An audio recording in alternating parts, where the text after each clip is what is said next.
Bom dia, Manaus. Bom dia, Amazonas. Está no ar, a partir de agora, o programa Panorama Jurídico.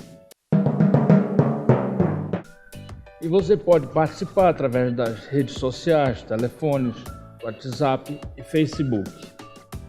O entrevistado de hoje é o juiz de direito titular da Terceira Vara do Tribunal do Júri. Ele é presidente, quando tem um júri, ele é o presidente do Tribunal Popular. Então, estamos hoje aqui com o Dr. Mauro Moraes Antoni. Ele tem 18 anos de carreira, é professor universitário, é praticante de artes marciais também. Nós sabemos que no Tribunal do Júri, quem decide é a sociedade. O júri é uma instituição secular que tem origem nas primitivas sociedades humanas. No Brasil, foi instituído no ano de 1822, época em que o país ainda era colônia de Portugal. Atualmente, o júri é reconhecido pelo artigo 5º da Constituição Federal de 1988. O Tribunal do Júri detém a competência para julgar os crimes dolosos contra a vida. Dr. Mauro Antoni, muito obrigado por ter vindo. Bom dia. O panorama jurídico está realmente presenteado com a sua presença aqui. Inicialmente, o senhor poderia explicar para quem está em casa nos assistindo o que é realmente o Tribunal do Júri? Bom dia. Primeiramente, eu quero agradecer pelo convite que me foi feito. Fico muito honrado de participar do teu programa. Então, como você falou no início do programa, o Tribunal do Júri é um tribunal popular, né? Em que o legislador constituinte originário outorgou a pessoas do povo a julgarem os seus semelhantes, no caso dos crimes dolosos contra a vida. E, como você bem frisou no início do programa, ele está previsto na Constituição da República, lá no artigo 5º, inciso 38 da Constituição. Então, o legislador constituinte passa o poder jurisdicional, que é do magistrado, para pessoas do povo, para aquelas 7 pessoas que compõem o conselho de sentença, e essas pessoas vão julgar se o acusado que está sentado no banco de réus é culpado ou inocente. Excelência, posso lhe chamar assim? O senhor, quando está julgando ali, o senhor está representando o Estado, simplesmente aplicando a lei, não é verdade? Mas acontece que muitas vezes o leigo, aquela pessoa que está de fora, ela talvez imagina que o senhor é um carrasco, uma pessoa má porque está condenando alguém. Eu gostaria que o senhor explicasse um pouco como é que funciona isso aí na prática, no seu dia a dia, se o senhor tem alguma aversão a isso aí, se o senhor é confundido como uma pessoa ruim que faz um mal para alguém porque fez um outro mal. Mas o senhor está aplicando a lei, né? Eu costumo dizer o seguinte, que eu não sou nem um juiz carrasco, nem um juiz bonzinho. Eu procuro ser um juiz justo, né? Então, no Tribunal do Júri, é importante que se diga que no plenário do júri, quem decide se o acusado é culpado ou inocente são 7 jurados. Se os jurados decidirem pela absolvição do réu, eu tenho que proferir, sem dúvida nenhuma, uma sentença absolutória. Quando os jurados decidem pela condenação, aí a dosimetria da pena, a dosagem da pena a ser aplicada ao acusado é que passa ao juiz-presidente. Então eu procuro analisar todas as circunstâncias que cercam a infração, aplicar as atenuantes, as causas de aumento, as causas de diminuição e aí chegar à pena definitiva, uma pena justa ao acusado. Correto. Quais são os crimes que são julgados pelo Tribunal do Júri? Ok. Como você falou no início, o Tribunal do Júri ele tem competência constitucional para julgar os delitos dolosos contra a vida, né? Quando a gente fala doloso, delito doloso, para as pessoas que não fazem direito entenderem, é aquele homicídio, aquele crime em que o agente quer o resultado, eu quero matar, eu desejo matar. Mas além desse dolo de desejar matar, que a gente chama de dolo eventual, nós temos de dolo direto, nós temos o chamado dolo eventual, que é aquele dolo em que o agente não quer o resultado, mas assume de qualquer modo o risco de produzir o mesmo. Então vão a júri popular tanto os delitos dolosos por dolo eventual e também por dolo direto.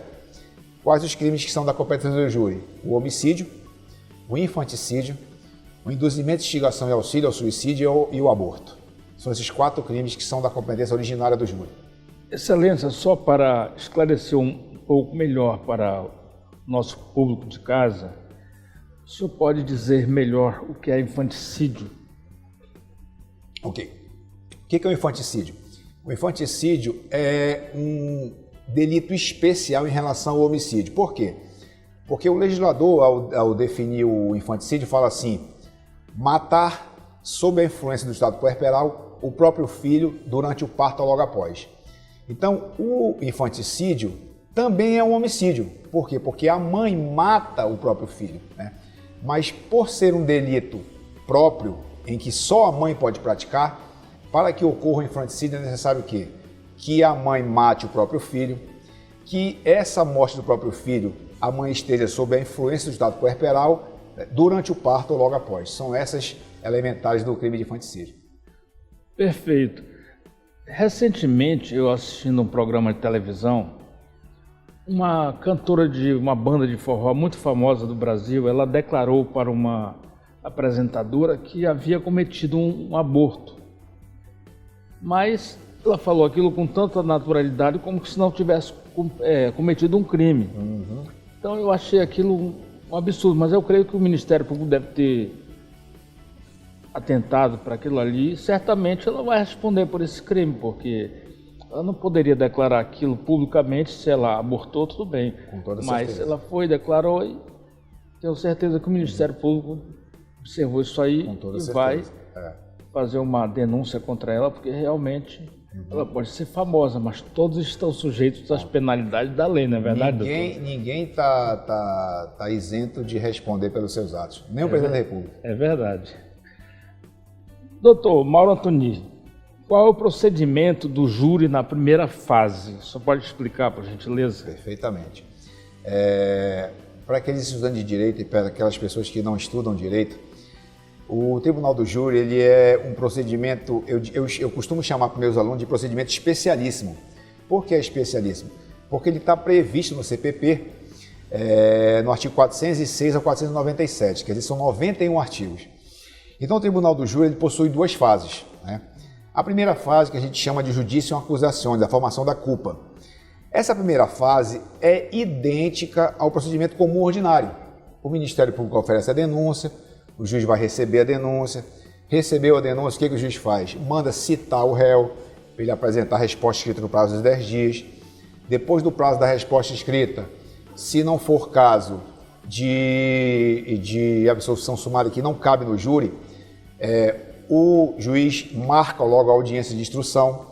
Nessa audiência de instrução, a gente vai ouvir primeiramente a vítima, se possível, se o homicídio for consumado. Se for tentado, a gente tem como ouvir vítima. Se for consumado, não tem como ouvir. Depois da oitiva da vítima, a gente ouve as testemunhas do Ministério Público, arroladas na denúncia. Depois das testemunhas de defesa, arroladas na defesa prévia. E, por último, a gente interroga o acusado, né? Finalizou a instrução, a gente passa ao Ministério Público para alegações finais e depois para a defesa. Finalizou isso, já é o juiz com a decisão de pronúncia ou as outras decisões que o juiz tem para proferir. Após assim o trânsito em julgado da decisão de pronúncia, é que vai propriamente para o Tribunal do Júri? Exatamente. Já é o começo da segunda fase.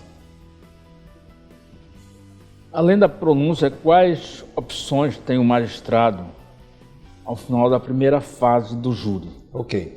É importante salientar que quando eu falei aqui que o procedimento, a primeira fase do júri é igual ao procedimento comum ordinário, só vai diferenciar num ponto. Qual é o ponto?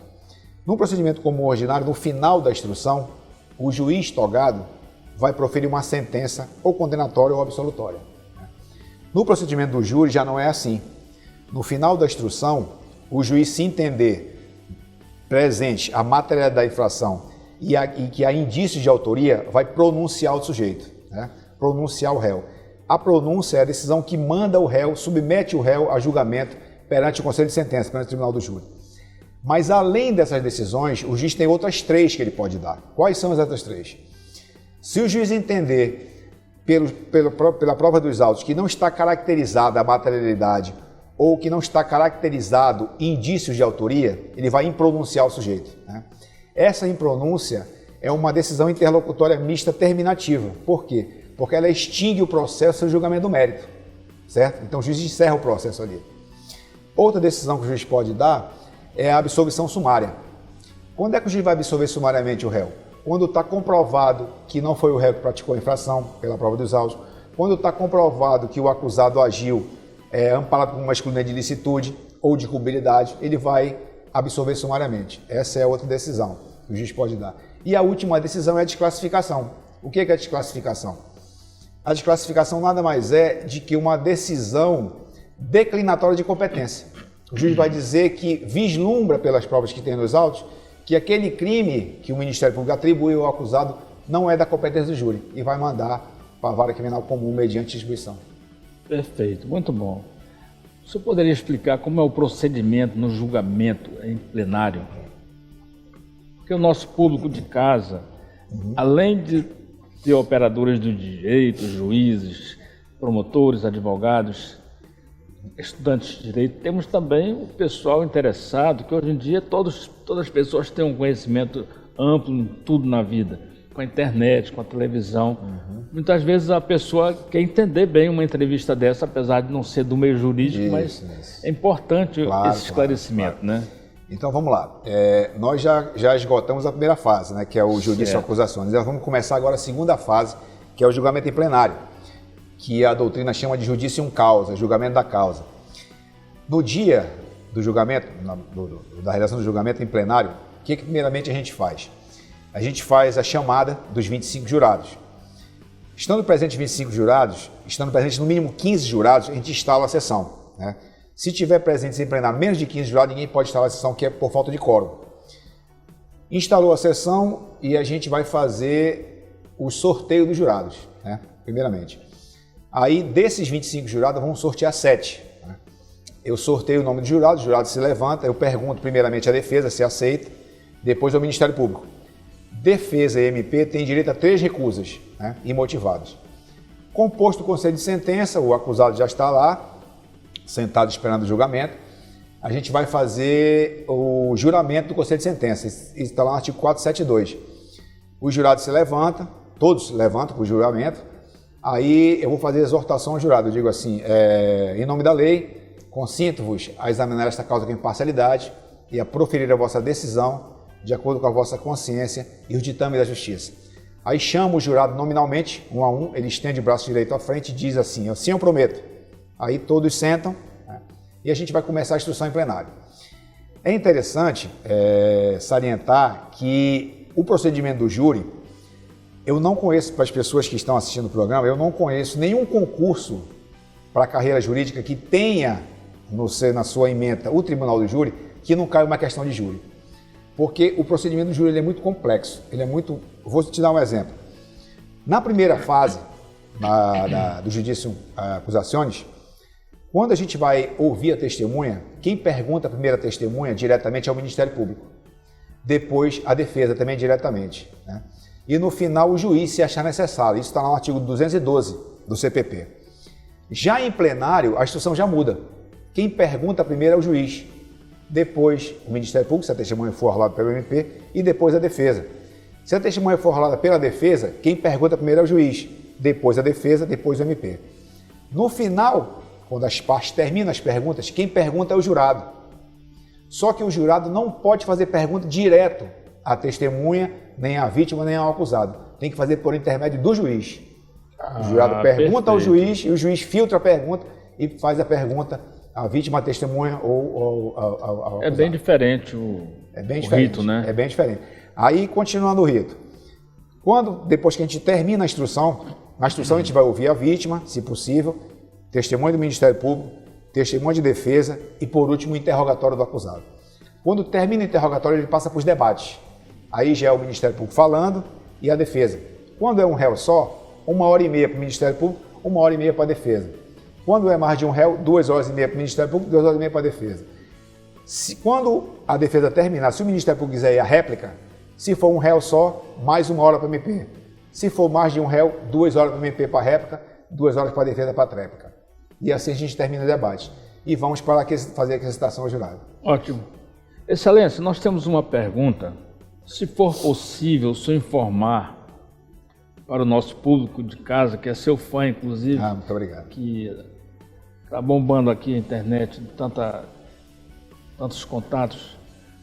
O senhor poderia dizer quais foram os crimes de mais repercussão que o senhor acompanhou, que o senhor julgou? Logo que eu assumi no Tribunal do Júri, ocorreu aquele julgamento, não sei se o público vai recordar, o senhor vai recordar também, daqueles PMs que colocaram o menor na parede e atiraram contra o menor, você lembra, né? Sim. Pois é. Esse julgamento foi o dia todo, começou 8h30 da manhã, terminou por volta de 11 horas da noite, né? Não foi tão longo como esse que eu fiz agora, né, do caso Marceline, que foram 2 dias, né? Então esses 2 aí foram julgamentos mais, vou te dizer assim, mais demorados, né? Mas não foram os mais complexos. Esse dos PMs foi muito mais complexo do que com relação à da Marceline, porque a aquisitação era mais complexa porque havia crime conexo.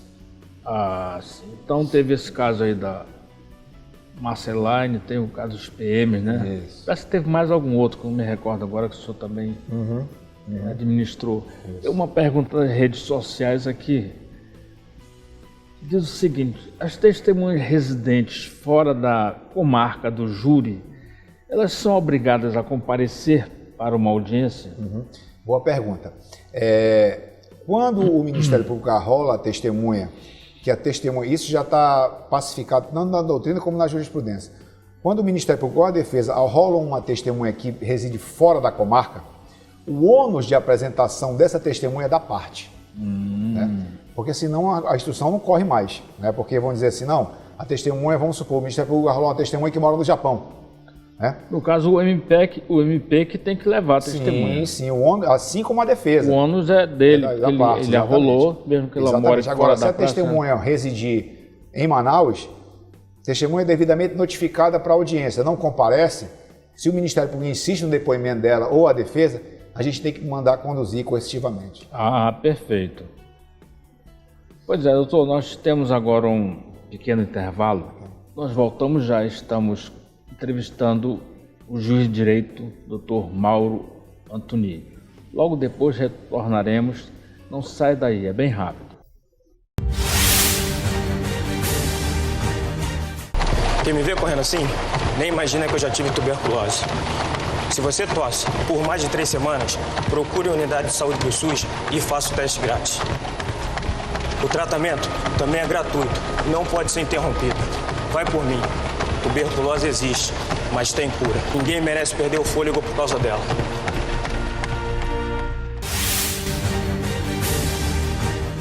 Estamos de volta para continuar a entrevista com o Dr. Mauro Antoni.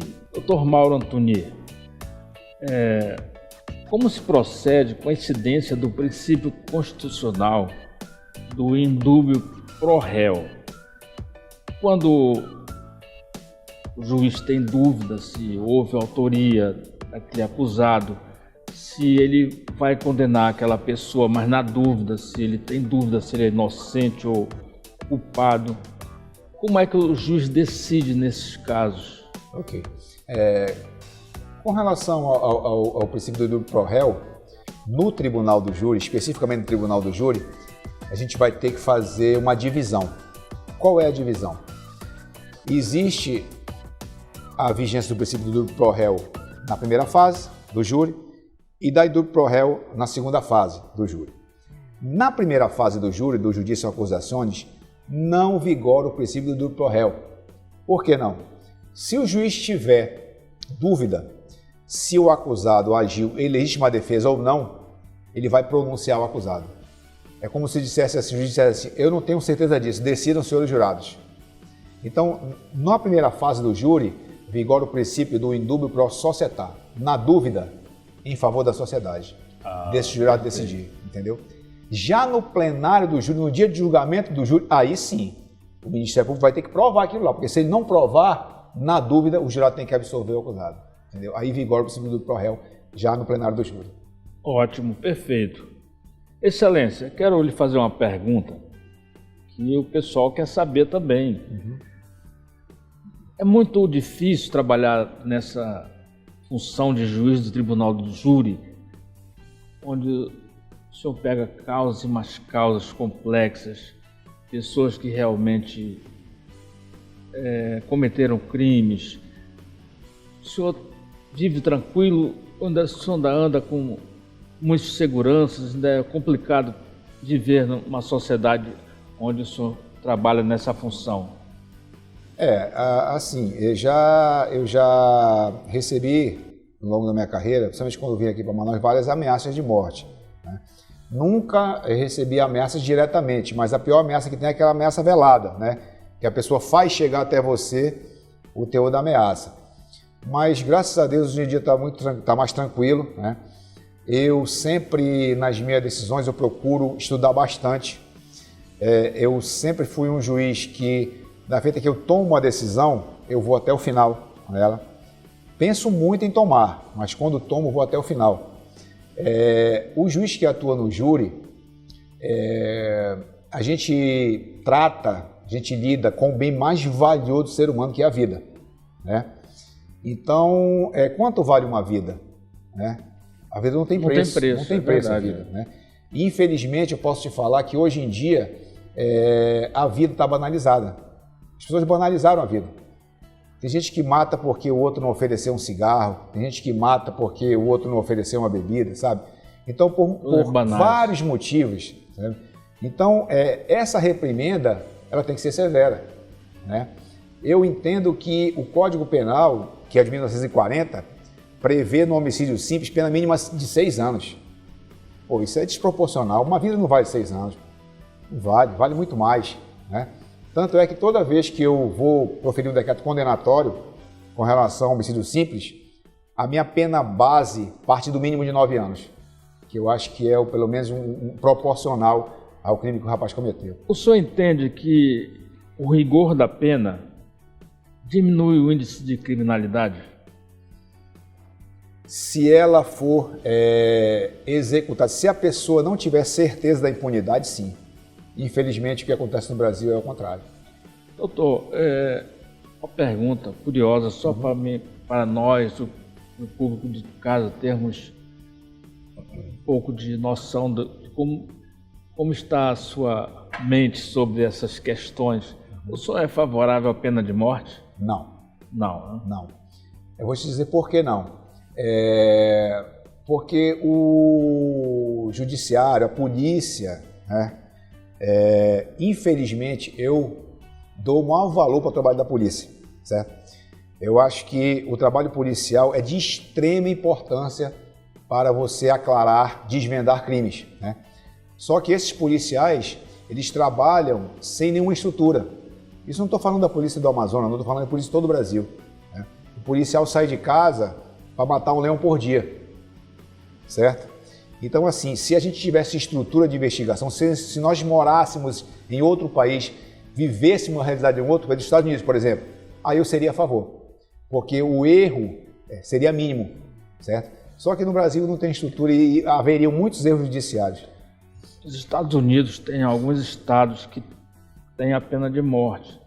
Eu estava lendo em uma revista, foi feita uma pesquisa em que nos estados que têm a pena de morte, o índice de criminalidade não baixou, permaneceu como estava. Então, a pena de morte não resolve a criminalidade, isso é uma coisa que não resolve. Tem que ser estudado de uma melhor forma, né? Não resolve. Doutor Mauro Antoni, como é a atuação do promotor e do advogado de defesa nos debates do Tribunal do Júri? Perfeito, vamos lá. Isso é interessante porque, com relação ao Ministério Público, o Ministério Público ele fica atrelado no plenário à sentença de pronúncia, né? Por exemplo, se eu pronuncio o acusado por homicídio qualificado pelo motivo fútil, o promotor, durante a sua falação no plenário, ele só pode sustentar a qualificadora do motivo fútil, ele não pode sustentar outra qualificadora. Somente essa tese. Somente aquela. O advogado já é diferente, né? Já é diferente. Então, o promotor de justiça fica atrelado à decisão de pronúncia, certo? Já a defesa, não. Um dos princípios que norteia o Tribunal do Júri é o princípio da plenitude de defesa. Quando o legislador constituinte originário fala em plenitude de defesa, ele está falando muito mais do que ampla defesa. É interessante que no artigo 5º lá, que fala dos direitos e garantias individuais, tem lá, os acusados em geral é assegurada ampla defesa. E os acusados que respondem ao Tribunal do Júri é a plenitude de defesa. Então lá no plenário do júri a defesa tem que ser perfeita, tem que ser plena, certo? Então o advogado de defesa ou o defensor público, ele pode colocar para a apreciação do jurado qualquer tese que beneficie o acusado, inclusive teses conflitantes. Por exemplo, ele pode alegar como uma tese principal a negativa de autoria. Não foi o réu, não foi o réu, não foi o réu. Aí ele pode dizer assim, senhores jurados, caso os senhores não entendam que não foi o réu, o meu cliente é de legítima defesa. Certo? Já é uma tese conflitante com a primeira tese, mas é cabível pela plenitude de defesa. Alternativa, né? Isso. Bom, Excelência, tem mais uma curiosidade também. O senhor, como expert no assunto, poderá esclarecer muito legal para o nosso público. Como é que é feita a aquisitação aos jurados? É perguntado, em resumo, se ele absolve ou não o réu? Sim, essa pergunta é obrigatória. Mas não é só essa pergunta que se faz. É interessante colocar o público que está nos assistindo que a quesitação é o tormento de todo juiz que atua no júri.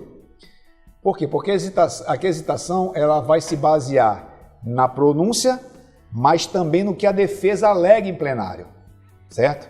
Então, por exemplo, se a defesa alega em plenário a legítima defesa, essa pergunta, se o acusado agiu em legítima defesa, vai desaguar justamente no quesito obrigatório. O jurado absolve o acusado, certo? Mas só que o juiz que atua no júri, ele tem que explicar ao jurado o que significa aquela pergunta. Porque o jurado, ele é leigo, são pessoas do povo. É verdade. Nós temos lá assistente administrativo, nós temos lá motorista, nós temos lá várias pessoas de várias classes sociais, certo? Então o jurado entende a mesma coisa de direito, o que eu entendo de física nuclear, ou seja, nada. Então, então o que acontece? A gente tem que explicar ao jurado o que significa aquela pergunta. Então como é que é feita uma quesitação em plenário? Para vocês que estão assistindo, vocês vão no artigo 483 do CPP. Tem lá, primeira pergunta, materialidade. Segunda pergunta, autoria. Quando ele fala em materialidade, ele fala da certeza da existência do crime. Então a pergunta é assim, no dia tal, no local tal, na hora tal, a vítima recebeu disparo de arma de fogo que produziu experimento descrito no laudo de Folhastagem que produziram a sua morte? Essa é a materialidade. A segunda pergunta é com relação à autoria. Foi o réu fulano de tal quem atirou na vítima, que proferiu disparos contra a vítima? Essa é a autoria, certo? Aí nós vamos para o quesito obrigatório. O jurado absolve o acusado? Se tiver qualificadora, depois a qualificadora. Se a defesa alegar alguma causa de diminuição, a pergunta da causa de diminuição da defesa vem antes da qualificadora. Então não é simples uma quesitação em plenário, não é simples. Realmente é complexo, né? É muito complexo. Doutor Mauro Antoni, o nosso tempo já acabou. Infelizmente a entrevista está ótima, fantástica, mas nós temos uma perguntinha só para finalizar. Não temos muito tempo, mas só para fecharmos essa entrevista com chave de ouro. Em caso de decisão absolutória ou condenatória ou terminativa, como deve proceder o juiz? Eu acho que a gente, no desenrolar da nossa conversa, eu já falei isso. Quando o Conselho de Sentença decide pela absolvição do réu, né, o juiz não tem outro caminho, é uma sentença absolutória. Quando o Conselho de Sentença decide pela condenação do acusado, aí quem vai dosar a pena é o juiz. Como é que é feita essa dosagem dessa pena? O juiz vai proferir 3 caminhos. Primeiro caminho, ele vai ter que achar a pena base, né? Se ele for condenado por homicídio qualificado, a pena vai de 12 a 30 anos, então ele vai partir de 12. A pena base ele vai achar no artigo 59 do Código Penal, circunstâncias judiciais. Achou a pena base, ele vai para a segunda fase, que é analisar se existem agravantes e atenuantes. A confissão é uma atenuante, a residência é uma agravante. Então ele vai percorrer esse caminho. Terminou a segunda fase, ele vai para a terceira fase. Vai analisar se existe causa de aumento e de diminuição. E depois, no final da terceira fase, ele vai achar a pena definitiva. Perfeito. O programa Panorama Jurídico fica por aqui. Espero contar novamente com a sua audiência no próximo sábado. Um ótimo final de semana a todos e até a próxima oportunidade. Dr. Mauro Antônio, muito obrigado. Obrigado pelo convite. Eu espero que tenha esclarecido aspectos da relação criminal. Foi excelente a nossa entrevista.